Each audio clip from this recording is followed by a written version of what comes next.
Il est regrettable que les éditions du Rocher aient renoncé à un moment donné à publier mon guide des astrologues. C'était en 96, je crois. Madame Franchon-Pradalier-Roy m'avait recruté dans ce sens, avait signé un contrat, et M. Bertrand l'avait dénoncé, pour des raisons obscures, probablement des pressions venant de Barbeau. Et ce qui est regrettable, c'est que depuis donc une trentaine d'années, on n'ait pas réédité le guide des astrologues.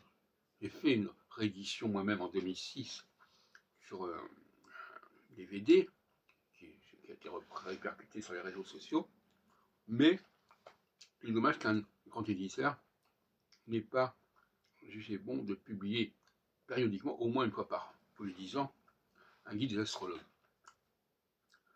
Donc ça, c'est tout à fait regrettable et pénible de voir ça, car finalement, aucun ouvrage essayant de couvrir de manière exhaustive l'activité du milieu astrologique français n'est paru depuis cette époque-là. Et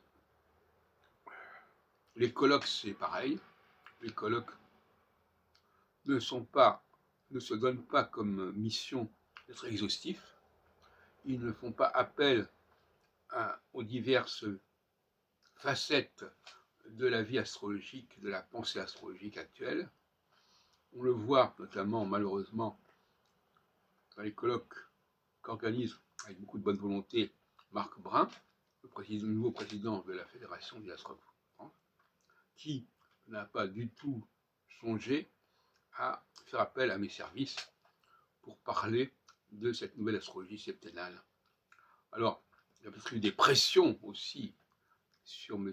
Brun, tout comme il y a eu des pressions sur M. Agier au niveau de Baptiste TV, pour ne pas me laisser parler, pour ne pas me laisser diffuser mes idées. Il y a toute une cabale à ce niveau-là, je ne suis pas paranoïaque, mais enfin, on voit bien qu'il y a des choses qui font obstacle, qui sont des obstructions évidentes à ce niveau-là.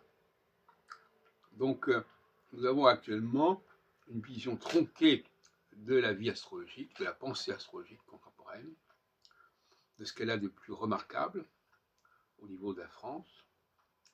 Et je remarque que l'Allemagne avait adopté, en tout cas, avait pris en compte les travaux de Reinhold Ebertin, qui consistaient à dire que des signes cardinaux étaient équivalents, et donc que les oppositions étaient assimilables à des conjonctions.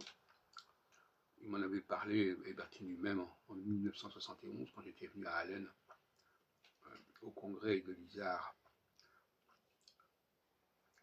Et en ce qui concerne l'Angleterre, eh bien, il y a eu les fameuses harmonics de John Hadley, qui avait révolutionné un petit peu la théorie des maisons. Et là encore,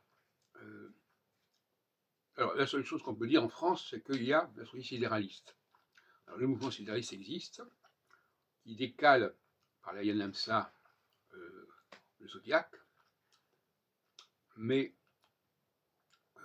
ce sidéralisme n'a jamais été n'est pas mis en valeur par les congrès organisés par la TAF en Ottoman, et donc là aussi il y a un problème.